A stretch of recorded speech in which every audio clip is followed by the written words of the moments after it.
साथियों, जय भीम। साथियों, मैं बाबा साहब द्वारा लिखित साहित्य को ऑडियो वीडियो कंटेंट के रूप में, छोटे छोटे कंटेंट के रूप में आपके समक्ष प्रस्तुत कर रहा हूं। उसी कड़ी में पेश है बाबा साहब द्वारा लिखित पुस्तक जात पात का विनाश का भाग 13।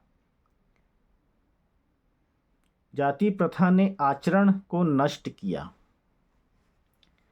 जाति प्रथा के कारण हिंदुओं के आचरण व नैतिकता पर भी बहुत बुरा असर पड़ा है। जात पात ने लोक कल्याण व सामाजिक उदारता की भावना को भी नष्ट किया है। अपनी ही जाति के प्रति प्रेम व दूसरी जाति के प्रति घृणा के भाव के कारण ही समाज में किसी भी विषय पर एक सहमति नहीं बन पाती।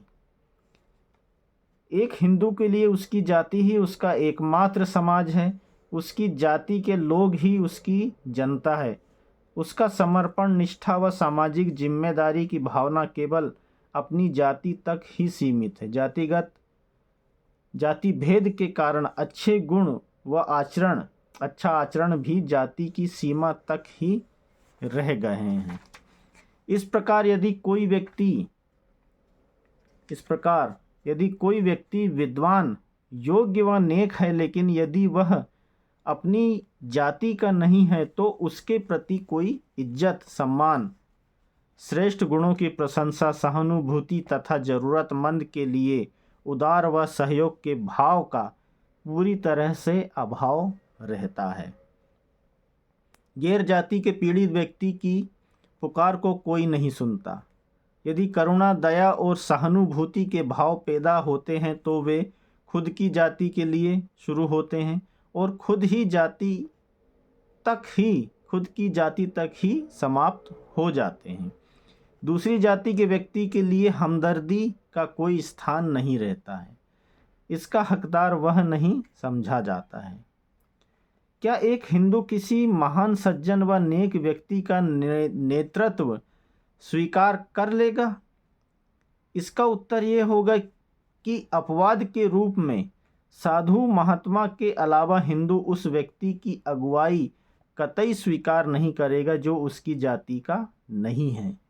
एक ब्राह्मण केवल ब्राह्मण नेता का और एक कायस्थ केवल कायस्थ नेता का ही नेतृत्व स्वीकार कर उसके कहे अनुसार चलेगा। इस प्रकार अपनी जाति के अलावा अन्य जाति के व्यक्ति के श्रेष्ठ गुणों की तारीफ करना, उसकी अच्छाइयों की कद्र कर सम्मान करना हिंदू का स्वभाव ही नहीं है। हिंदू सिर्फ अपनी जाति बंधुओं के ही सद्गुणों की प्रशंसा करना जानता है। हिंदुओं की सारी व्यवहार व आचरण नीति जंगली असभ्य कबीलों की नीति की तरह संकीर्ण, दूषित व बुरी है। वह यही कहता है कि चाहे व्यक्ति ठीक है या गलत, चाहे अच्छा है या बुरा है, लेकिन वह मेरी अपनी जाति का है। हिंदुओं में सद्गुणों का पक्ष लेने तथा दुर्गुणों का तिरस्कार करने की कोई परवाह ना होकर जाति का पक्ष लेने या उसकी अपेक्षा का सवाल सबसे ऊपर रहता है। किसी लोकतांत्रिक राष्ट्र के नागरिक होते हुए भी हिंदुओं की इस सीमा तक अपनी जाति के हितों व स्वार्थ की रक्षा का गहरा भाव होना क्या देश के प्रति गद्दारी नहीं कही जाएगी?